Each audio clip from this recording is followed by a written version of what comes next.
Hello, I welcome you all in this presentation related to the subject principles of industrial engineering. And we are talking about the organization of the facilities in a plant which is significantly affected by the plant building design apart from the other things which need to be accommodated like the facilities for the workers, the kind of ventilation, the kind of climatic conditions to be mentioned, to be realized, and the ventilation related things and the lighting. So, and this is affected by the kind of type of the buildings which are there. What we have seen is there are various benefits of using the single story building, and we have seen that when very heavy machines and heavy products are to be handled during course of the manufacturing, minimum vibrations, large area requirement, large area, heavy machines,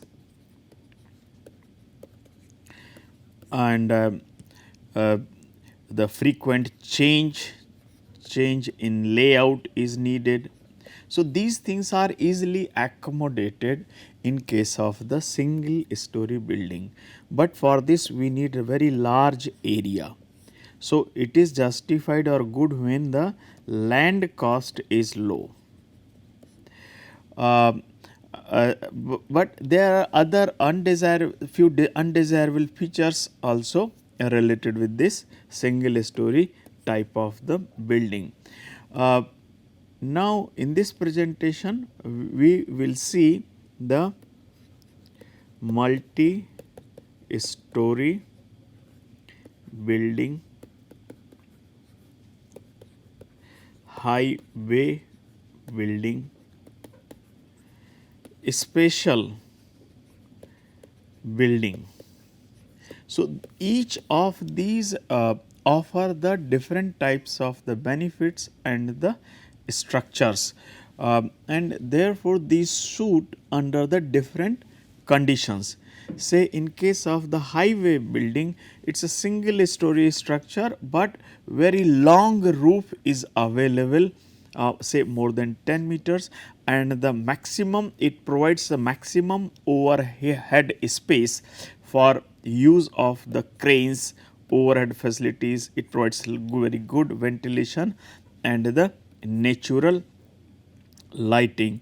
So, when the heavy structures need to be moved or used in the building, or lot of overhead space is needed for efficient material handling, then high bay buildings are found to be useful. This is one typical example of the high bay building, and this is the another example of the high bay building.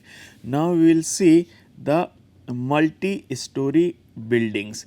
In case of the multi-story building, this does not suit for the manufacturing conditions, for manufacturing industry or for manufacturing plants, except when the product to be manufactured is very small, light in weight. Then this kind of the buildings can be used. Otherwise, these type of the buildings are best suited. These kind of the buildings are best suited for the hotels, schools, shopping malls. These are not preferred for manufacturing plants except under the conditions when the land cost is very high, and the multi-story building will be able to good enough to manufacture the light and the small size components. So, the light manufacturing industry, and on the conditions when the land cost is very high, the multi-story building for the small and light size products can be used, where not very heavy machinery is required for the manufacturing or for the smooth functioning of the plant. Uh, in this case, this type of the building offers the maximum operating floor area for per square feet of the land, because for the same land we can have the number of floors where the different activities will be going on. So, it offers the maximum floor space per square feet of the land, and in this case also the heating and the ventilation is very efficient. The cost of heating and the ventilation is effective. So, here we can have one plant for the air conditioning of the multi-story building, and the through the ducts the different floors are connected for air conditioning purpose. So, the surface area exposed to the environment in of the building is less in case of the multi-story buildings, and that is why what we notice that the control of the ambience and the environment within the multi-story plant building will be easier, and that is why it will be leading to the lower cost of heating and ventilation. Apart from the above two advantages, it also offers the advantage of the gravity flow. Since there are various levels, various floors at the different levels. So, if possible we can use the movement of the material under the gravity conditions, like chutes and all those things can be used for the movement of the raw material or semi finished products or the finished products from one level to another. So, that in turn can help to reduce the material handling cost. So, it multi-story building design can offer the advantage of the gravity use of the gravity for the material handling purpose. Apart from those benefits, there are few undesirable and negative features related with the multi-story building, like in this case it is difficult to design the flow of the material, and that is why the material handling is difficult in case of the multi-story buildings. Further, very high space wastage for the auxiliary units in case of the like elevators and the service facilities, lot of space is wasted, and the less floor load bearing capacity means the building the multi-story building will have one foundation, then the different floors will be housing the different machines, and so these floors are not considered to be as strong as the ground floor to accommodate the heavy machines with regard to the load bearing capacity. So, the ground floor will be offering the much better load bearing capacity as compared to the floors at the higher level, and that is why the less floor load bearing capacity. The construction cost is high, of course, it will be greater than that of the single story building, and there is less flexibility in terms of the layout change. Because in multi-story buildings we have the fixed place of the columns, and in a current condition the current layout may be good, but subsequently if the change of the layout is needed, then these columns will be putting in the restrictions towards the change in layout. So, somewhat lesser flexibility is offered in terms of the change in layout in case of the multi-story buildings, and since the work will be undertaken at the different floors. So, these will not be there the kind of the activities being undertaken at the different floors, like the ground floor, first floor, second floor, third floor. So, activities being taken, if there is a supervisor, then he may not have very good control over the kind of activities which are being done at the first, second and third floor. However, nowadays we have the CCTV kind of the arrangement. So, workers sit, the supervisor sitting in the ground floor can easily check the kind of status or the things or activities which are going on under the at any floor. So, these are some of the negative aspects or the disadvantages related with the multi-story building. Apart from that, there is like special buildings, special purpose buildings which are considered to be the inflexible. These are designed to serve a particular kind of purpose, and once these are not in use, then their obsolescence possibilities are also high. Example of such kind of the buildings is like the building which is designed to accommodate the aircrafts. In aircraft industry, they are having very wide span, so that they can accommodate the aircrafts, and like sawmills having just the ceiling or the roof to accommodate the machine, and the sides, in the sides there is no wall. So, these are the special cases as far as the building design is concerned. As I said, the goal of any organization is to have the plant and its facilities such that the productivity is increased, wastage is reduced, and whatever goods and services are there, they are produced at the minimum cost, so that the sales of the goods and services can be enhanced. In this regard, it is important that whatever workers are being used for producing the goods and services, they get enough lighting for efficient working.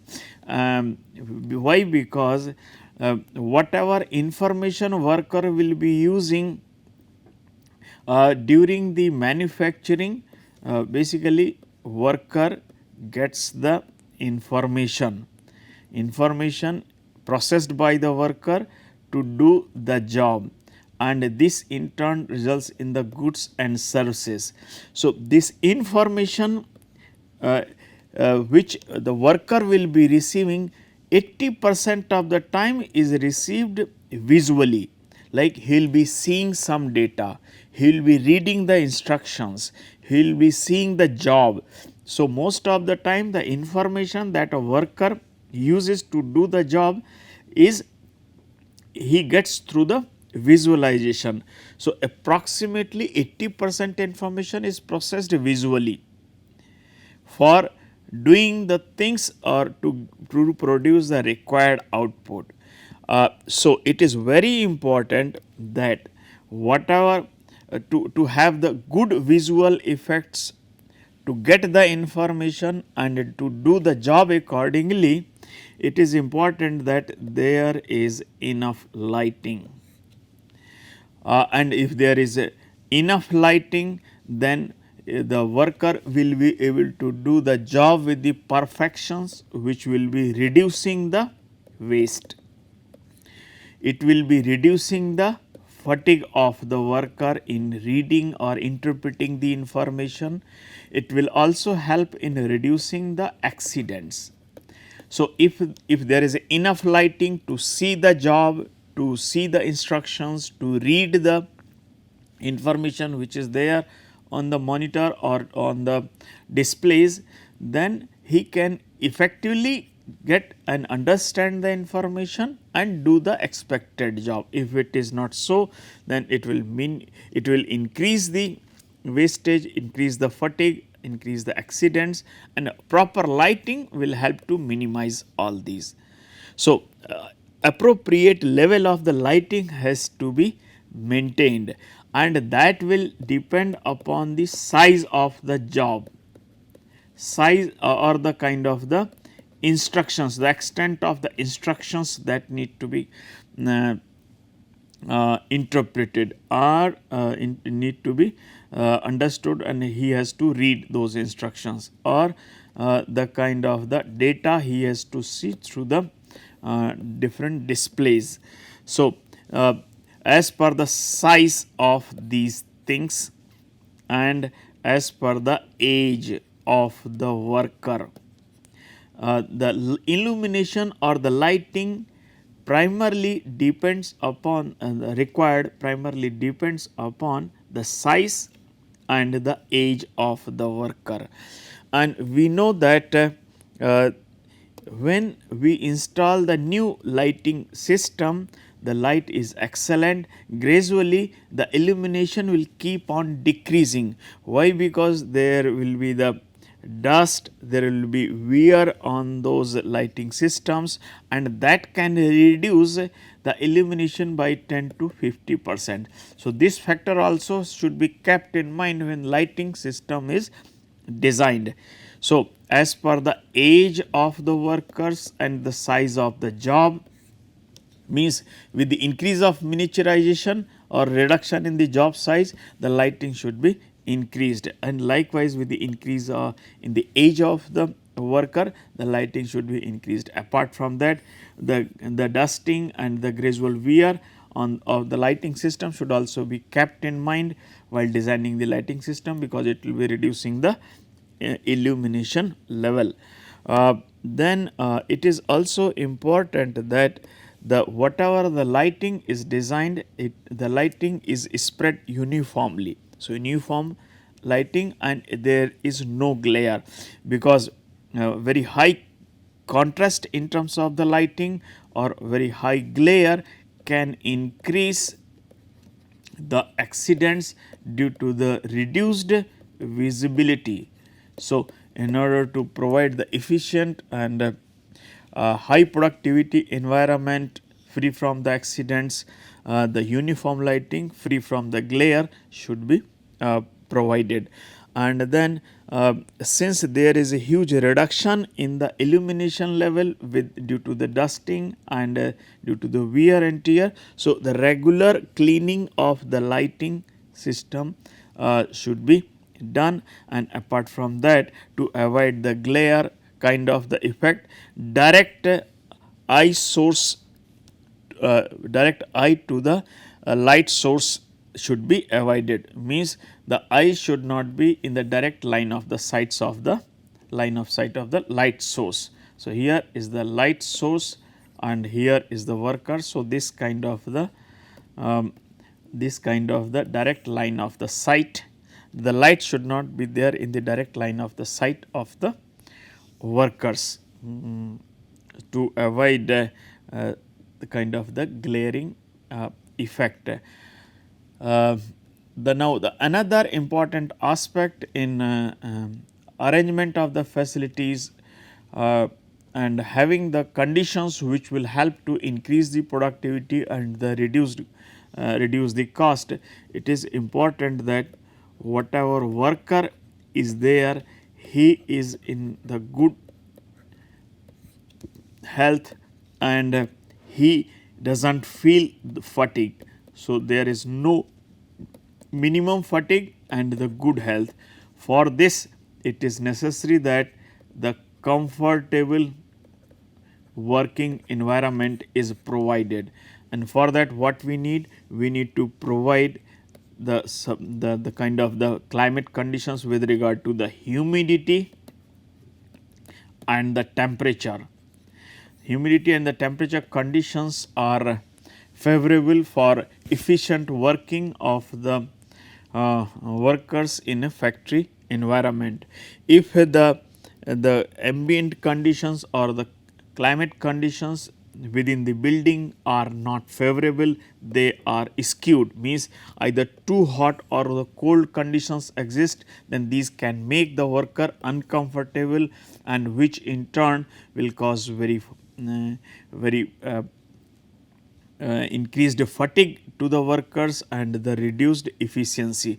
So, it is important that suitable favorable climatic conditions within the plant are maintained to avoid the skewed hot or cold climatic conditions, which will make the workers uncomfortable and reduce the efficiency of the workers. And therefore, it is important that the human body, works automatically to adjust the temperature of the body, and if it is disturbed, then the body does not work properly, and and there will be a very feeling of the fatigue. So, maintenance of the thermal balance of the human body is very important for healthy and efficient working of the workers. So, for that what is important, regulate the room working temperatures. So, for this we can use the air conditioning or suitable ventilation, so that the working environment, working temperature of the plant building is within the healthy conditions, maybe like say 20 to 30 degrees centigrade. So, worker is able to work efficiently under those conditions. So, use of the suitable air conditioning can be done to avoid the skewed the climatic conditions within the plant, which will otherwise make the uh, workers uncomfortable. Ventilation in case of the hot workplaces helps to reduce the effect of the high temperature and make the workers feel better. Uh, we can the heat source can be isolated from the workers directly by putting the suitable thermal insulations, like there is a heat source and here workers are working, then in between the suitable suppression can be installed, so that uh, the workers are not directly affected by the heat source directly. The humidity within the plant should be controlled, so that it is not unnecessarily too high. The lower humidities will be able to will allow the workers to work efficiently without much fatigue. And if the hostile climatic conditions cannot be avoided, then the work and the rest schedules should be designed in such a way that after exposure to the hostile working conditions, worker is given the rest for sufficient time, so that he can recover from those conditions effectively to do the job again. Depending upon the kind of the hostile working conditions, the temperature conditions, the work and rest schedules are designed accordingly, and here like the workers may be given a rest of 30 minutes after 1 hour, or workers may be given rest of 30 minutes after the exposure of the 30 minutes. So, depending upon the kind of the working conditions, suitable work and rest schedules, that is called work organization, can be designed, so that the worker can work efficiently without much fatigue, and he should be given enough clothing for protection to the radiations and other hostile working conditions, like there may be lot of dust, or there may be huge sound, or there may be heat radiations. So, suitable protection clothing should be given to the workers, so that thermal balance of the human body is not disturbed, and the worker can continue to work there without much fatigue. Now, ventilation is a kind of like how fast the air in a workplace is changed. To replace the old air or used air with the fresh air requires the proper ventilation, and absence of the ventilation can lead to the very fatigue and uncomfortable environment to the workers. So, it is important that the used air is taken away and used air is replaced by the fresh air. So, if you see replacing this used or contaminated air by the fresh air is called ventilation. It is not circulation. Like say in this space, the work space, this is the work space, and the like say there are about 8 workers are there or 9 workers are there in this space. So, very congested space and many workers. In this case, the ventilation should be very efficient, so that whatever the air is there that is being used by these workers. So, the contaminated air from this space has to be cleared by the fresh air. So, the fresh air should replace the contaminated air. So, even in the congested space we can continue to provide the fresh air if the ventilation is good. So, here the fresh air will be fed in and the contaminated air will be removed. On the other hand, this air, if here there is no entry and there is no exit, and just the air is circulated with the help of fans. So, this in case of the air circulation there is no renewal, the air is not renewed, but the same air is circulated within the closed space, and this is not basically ventilation, this is just the circulation. So, air circulation does not help, but the ventilation is actually needed for the for creating the healthy and the productive environment in a plant. So, air circulation, as I said, it does not help under the high temperature conditions and the humidity conditions. We need the proper ventilation to create the healthy and the efficient working environment. Whenever there is the fresh air gets in and the contaminated air is taken out, in this case whatever heat is generated by the machines and the workers, that is displaced, that is removed. So, this is one of the advantages of the ventilation, like the heat is displaced or dispersed. Ventilation disperses the heat generated by the man and machine, and so this is very important for the healthy for health of the manpower and improved productivity. There are some of the conditions related with the ventilation, and that will be facilitated and realized through the suitable ventilation system. In workplace, the air flow should be greater than the 50 cubic meter of the air per hour per worker. This is in case of the typical plants in workplaces like this. So, air has to be changed 4 to 8 times per hour in offices. The air should be changed 8 to 12 times per hour in the workshops, and in closed public spaces like 15 to 30 times in public places like cinemas and the shopping malls. So, so what is needed, whatever contaminated air, that should be replaced by the fresh air, and this frequency is different for the different kind of the working conditions.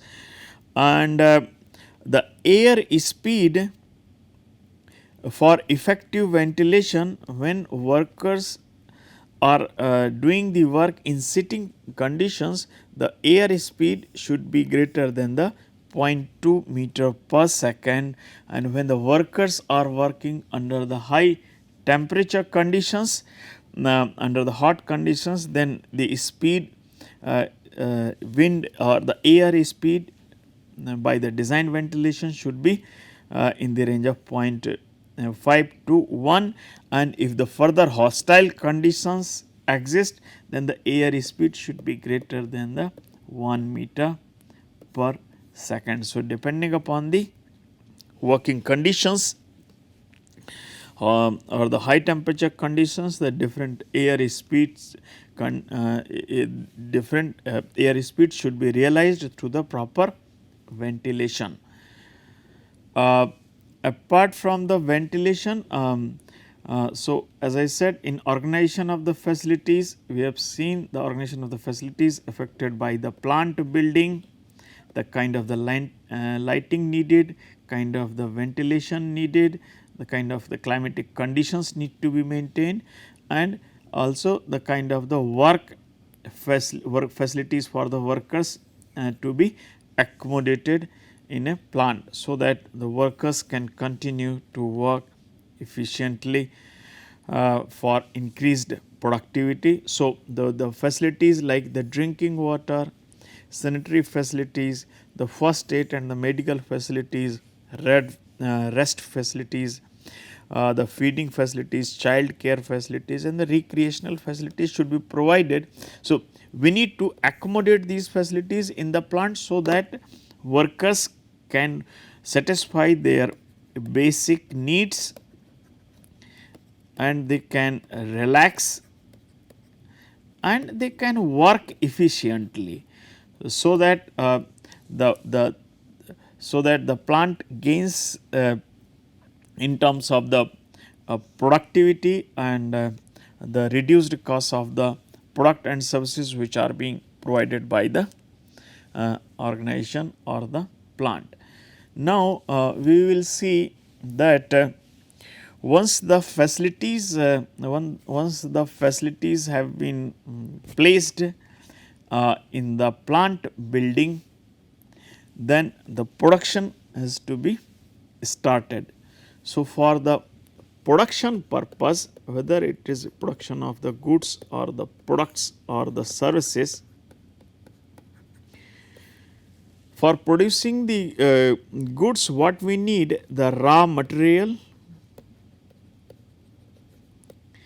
and we need the machines, and we need workers to work on these machines, and to check the quality of the products being manufactured, we need the quality checks, and thereafter the dispatching of the goods to the customers or to the dealers. In this process, starting from the raw material will be fed to the different machines. Then there will be processing of the raw material through these machines, and then we will be getting the goods. To check the quality of this good, what we need? The quality control. Once the quality is found okay, it is dispatched.